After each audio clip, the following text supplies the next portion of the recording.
ஆரம்பமாக இஸ்லாத்தின் காணிக்கையான சலாத்தினை தெரிவித்துக் கொள்கின்றேன். அஸ்ஸலாமு அலைக்கும் வரஹ்மத்துல்லாஹி வபரகாத்துஹு.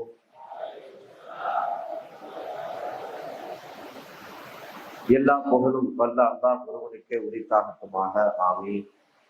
அவனின் அன்பும் அருளும் மக்கத்து ராஜா மதீனத்து ரோஜா நம் உயிரினும் உயிரினும் மேலான முஹம்மது முஸ்தபா அஹ்மது முஜ்தபா ரசூலுல்லாஹி ஸல்லல்லாஹு அலைஹி வஸல்லம் அவர்கள் மீதும், அவர்களை அடியுற்றி வாழ்ந்து மறைந்து மறையாமல் இருக்கிற உத்தம சத்திய சஹாபாக்கள், தாபியன்கள், தபா தாபியன்கள், அக்தாபுகள், அவுலியாக்கள், நாம் நம்மை சார்ந்த அத்தனை நபர்கள் மீதும் அல்லாஹ்வின் அன்பும் அருளும் என்றென்றும் குறைவென்று நிலவட்டுமாக. ஆமீன். அல்லாஹ்வுடைய மகத்தான கிருபையால் ரமதான் இஜ்திமாவுடைய இரவு நேர மஜ்லிஸிலே நாம் எல்லோரும் அமர்ந்திருக்கிறோம். அல்லாஹு தஆலா இங்கு எப்படி இந்த ரமதானில் நம்மை இங்கு அல்லாஹ் ஒன்று கூட்டினானோ, அதே போன்று அல்லாஹு தஆலா இதை பொருந்தி கொண்டு நாளை மறுமையிலே கண்மணி நாயகம் முஹம்மது ரசூலுல்லாஹி ஸல்லல்லாஹு அலைஹி வஸல்லம் அவர்களோடு சுவனத்திலே அல்லாஹ் ஒன்று சேருகின்ற பாக்கியத்தை அல்லாஹ் நமக்கும் நம்முடைய சந்ததிகளுக்கும் அல்லாஹு தஆலா கொடுத்தருள் புரிவானாக. தினம் ஒரு சஹாபி என்கிற தலைப்பிலே நாம் பார்த்து கொண்டிருக்கிறோம். நேற்றைய தினம் ஜாஃபர் ரலியல்லாஹுடைய வரலாற்றை குறித்து பார்த்தோம். அதற்கு முன்னதாக முதல் முஅத்தின் பிலால் ரலியல்லாஹுவை குறித்து பார்த்தோம். இன்று நாம் பார்க்க இருக்கிற சஹாபி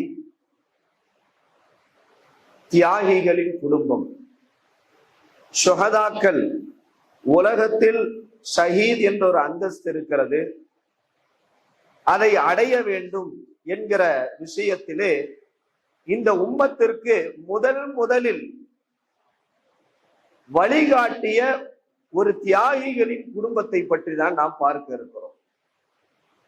அவர்களை குறித்து பார்க்கிறதுக்கு முன்னதாக ஷஹீத் என்று சொல்கின்றார்களே, அல்லாஹ்வுடைய பாதையில் தன்னுடைய உயிரை கொடுக்கிறார்களே, அவர்களுக்கு ஷஹீத் என்று குர்ஆனும் சொல்கின்றது, ஹதீஸும் சொல்கின்றது.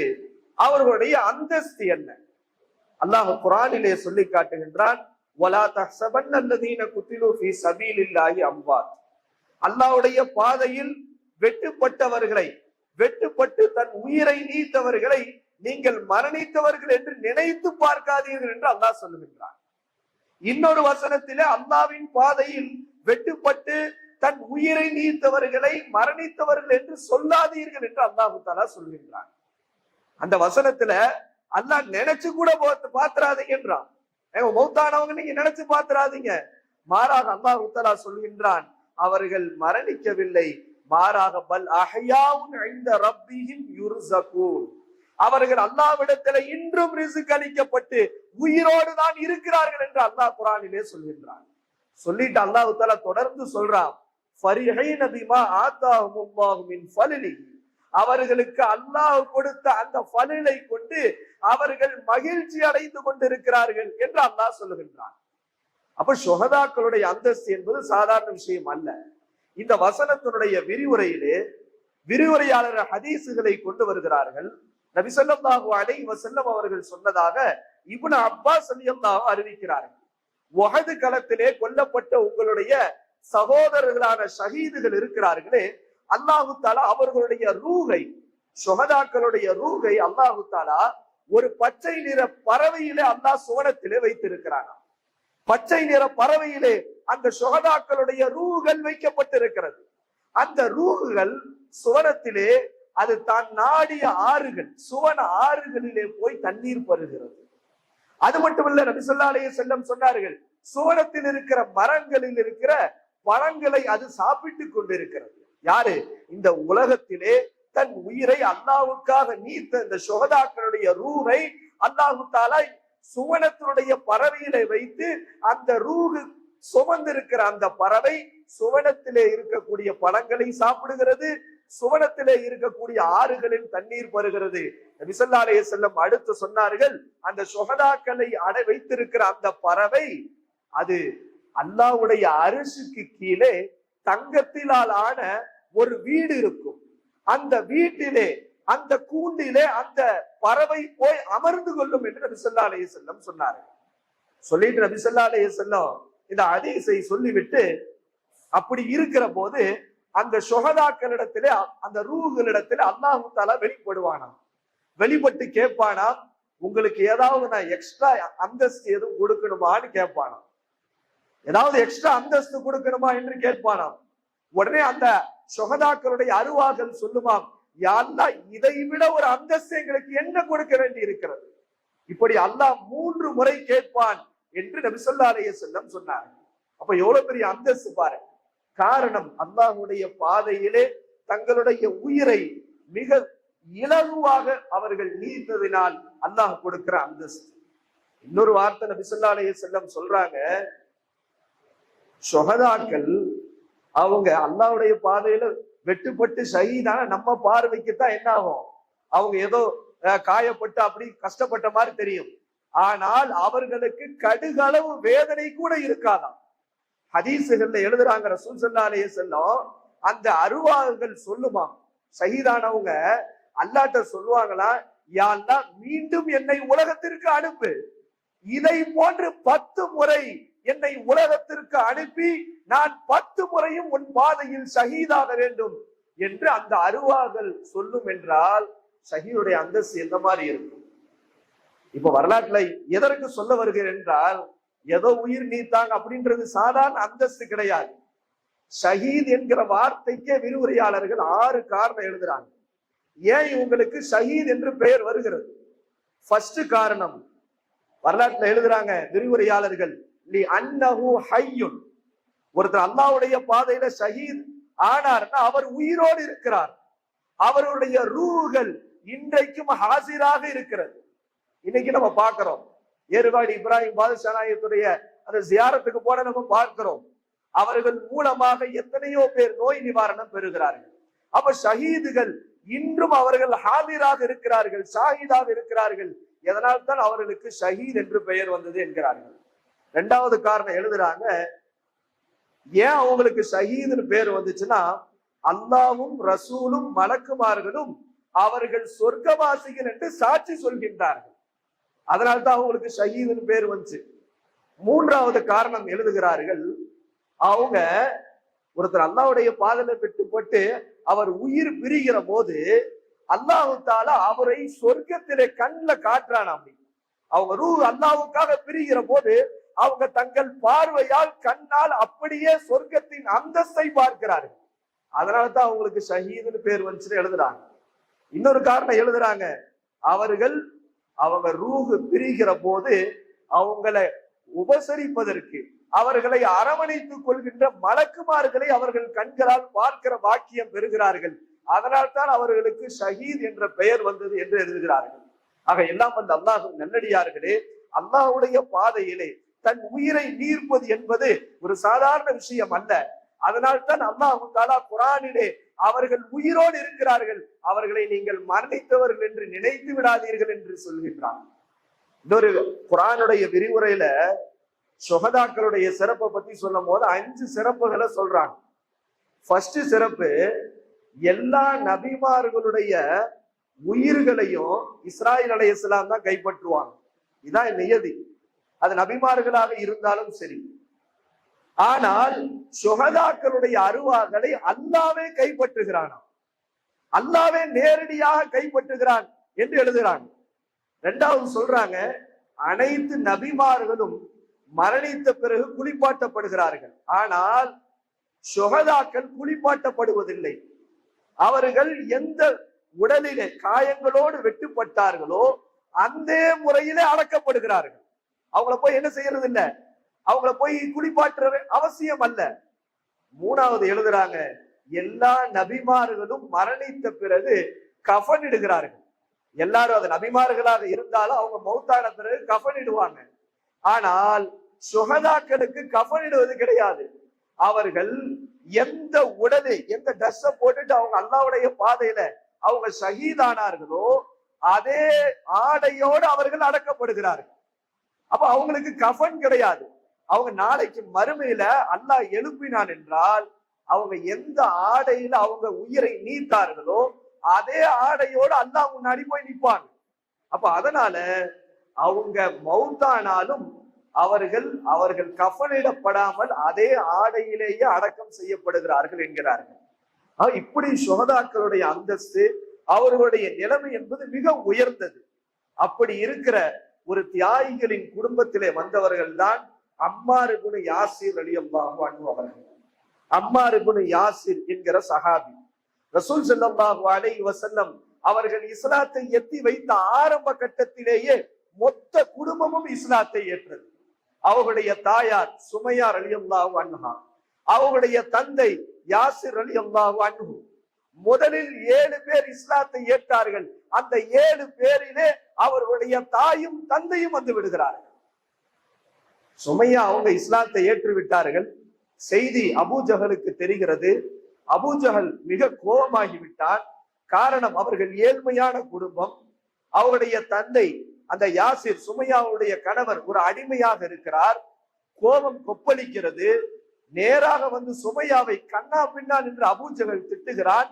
ஒரு கட்டத்திலே கோபப்பட்டு ஈட்டி எடுத்து சுமையாவுடைய மர்மஸ்தானத்திலே எரிந்து சுமையா ரலியல்லாஹு அவர்களை கொல்கின்றான். வரலாற்றுல எழுதுறாங்க, இந்த இஸ்லாமிய சமுதாயத்திற்காக, இந்த இஸ்லாத்திற்காக முதலில் ஷஹீதானவர்கள் ஒரு பெண் என்று எழுதுகிறார். முதல் ஷஹீத் சுமையா அவர்கள்.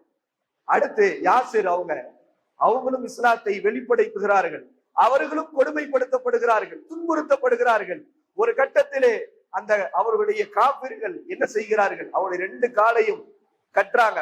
ஒரு ஒட்டகத்தை ஒரு காலையும் என்ன செய்யறாங்க, இன்னொரு ஒட்டகத்துடைய இதுலையும் இன்னொரு காலையும் கட்டி 2 ஒட்டகமும் 2ஆக போகிறது. அவர்களுடைய உடல் 2ஆக பிரிந்து அவர்கள் மௌத்தாயி ஷஹீதாகிறார்கள். இப்படி ஒரு தியாகம். இது 2ஐயும் பாக்குறாங்க யாரு, யாசிர். அவருடைய மகனார் யாசிருடைய மரணத்தையும் சுமையாவுடைய மரணத்தையும் அம்மார் பார்க்கிறார்கள். அம்மார் இப்னு யாசிர். ஆனா இவங்க கொஞ்சம் இத பார்த்து சுதாரிச்சுக்கிட்டாங்க. தன்னுடைய தந்தையும் ஷஹீதாகிறார்கள், தாயாரும் ஷஹீதாகிறார்கள். இவ்வளவு மோசமான கொடுமை. இதற்கு நடுவிலே அம்மார் அவர்களும் இஸ்லாத்தை ஏற்கிறார்கள். அவர்களும் சுஹைப் ரலியல்லாஹு அன்ஹு என்கிற 2 சஹாபி ரசூல் ஸல்லல்லாஹு அலைஹி வஸல்லத்திடம் போய் நேரடியாக இஸ்லாத்தை ஏற்கிறார்கள். இந்த செய்தி காபிர்களுக்கு கேள்விப்படுகிறார்கள்.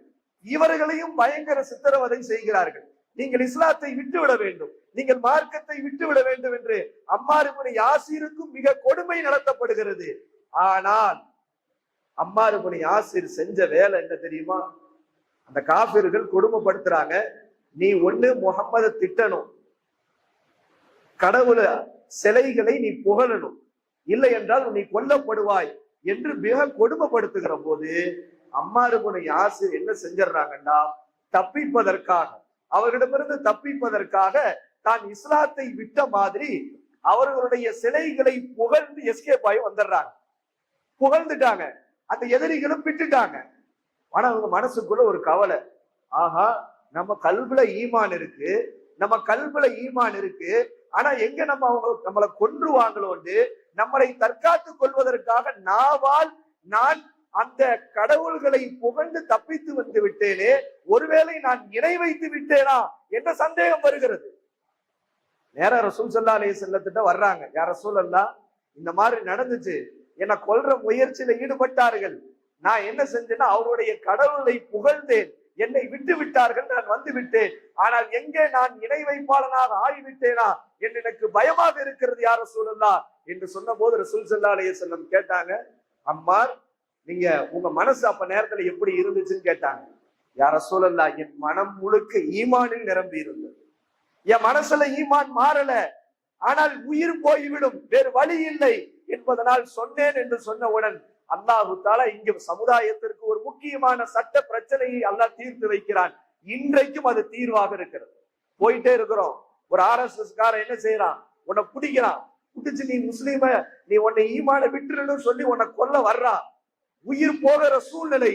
அந்த நேரத்திலே உன் உயிரை காப்பாற்றிக் கொள்வதற்காக உன் நாவால் நீ ஈமானை விடுவதை போன்று மாற்றி சொல்வதற்கு அனுமதி உண்டு.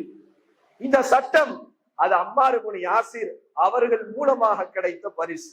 அல்லாஹ் உடனே குர்ஆன் வசனத்தை இறக்கிட்டான். என்ன இறக்கிட்டான்?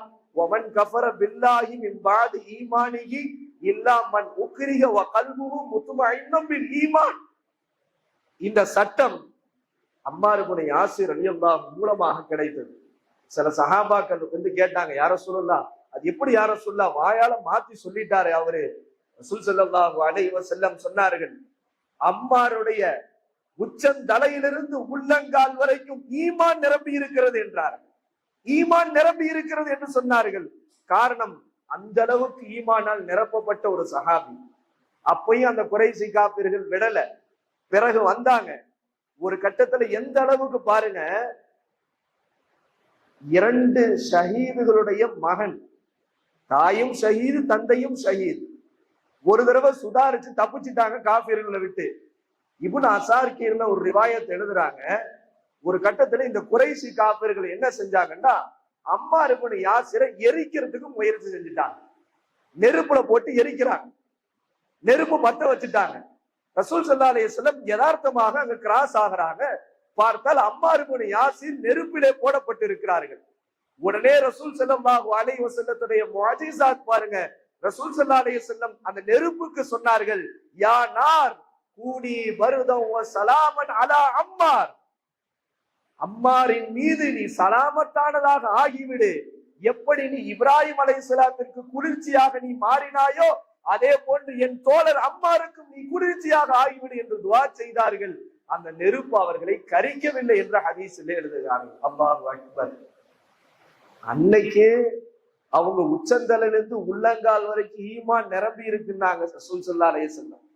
அந்த ஈமானுடைய இது ரசூல் ஸல்லல்லாஹு அலைஹி வஸல்லம் உடைய துஆ, அவங்க நெருப்பிலே போடப்பட்டும் கூட அவர்கள் எரிக்கப்படவில்லை என்ற ஹதீஸ்ல எழுதுறாங்க.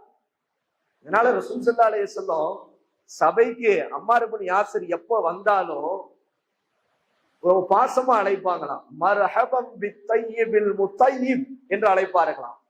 நறுமணத்தையே நறுமணமாக்குகின்ற அம்மாரே வருக வருக என்று அவருடைய மஜ்லிஸிலே வருகிற போது அம்மார் இப்னு யாசிரை அழைப்பார்கள். வரலாற்றுல எழுதுறாங்க, ரசூல் ஸல்லல்லாஹு அலைஹி வஸல்லம் ஹிஜ்ரத்துக்கு போகும்போது, ஹிஜ்ரத்துக்கு போறாங்க. முதல்ல கட்டப்பட்ட பள்ளிவாசல் குபாவுடைய பள்ளிவாசல். இந்த குபான்ற இடத்துல பள்ளிவாசல் கட்டுறதுக்கு ஐடியா கொடுத்ததே அம்மார் இப்னு யாசிர்னு எழுதுறாங்க.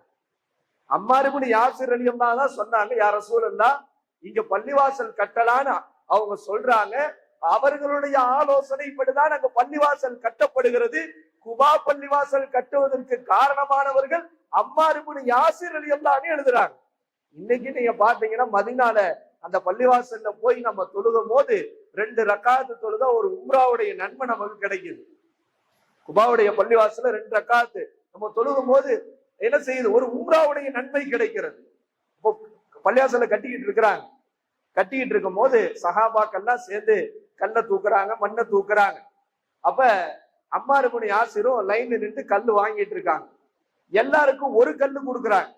அம்மார் இப்னு யாசிருக்கு மட்டும் 2 கல்லு கொடுக்குறாங்க. உடனே அவங்க கோபமா வந்து, யா ரசூலல்லாஹ், பாத்தீங்களா இந்த பையன் அநியாயம் பண்றான், எல்லாருக்கும் ஒரு கல்ல கொடுக்குறான், என்ன மட்டும் 2 கல்ல தூக்க விடுறாங்க அப்படின்னு சொன்ன போது ரசூல் ஸல்லல்லாஹு அலைஹி வஸல்லம் அம்மார் இப்னு யாசிருடைய தலையை அப்படியே அந்த தூசிகளை தட்டி விட்டு சொன்னார்கள், அம்மாரே, இது அநியாயம் இல்லை. பின்னால் ஒரு காலம் வரும், ஒரு அநியாயமான ஒரு கூட்டம் உங்களை கொல்லும் என்றார்கள் ரசூல் ஸல்லல்லாஹு அலைஹி வஸல்லம். பின்னாடி அவங்க ஒரு போர்ல ஷஹீத் ஆகுவாங்க. அதை முன்னாடியே ரசூல் ஸல்லல்லாஹு அலைஹி வஸல்லம் சொல்லி காட்டினாங்க. அதே போன்று பின்னாடி அவர்களுக்கு நடந்தது. இதுல இன்னொரு விஷயம் அவர்கள் வரலாற்று எழுதுறாங்க, ரொம்ப ஆர்வமானவங்க. ஒரு நாள் பயணத்தில் இருக்கும் போது அவங்களுக்கு குளிப்பு கடமையாயிருச்சு. குளிப்பு கடமையாயிருச்சு, தண்ணி இல்லை. இப்ப என்ன செய்யணும், தண்ணி இல்லாதனால என்ன செய்யறாங்க, குளிக்க முடியல.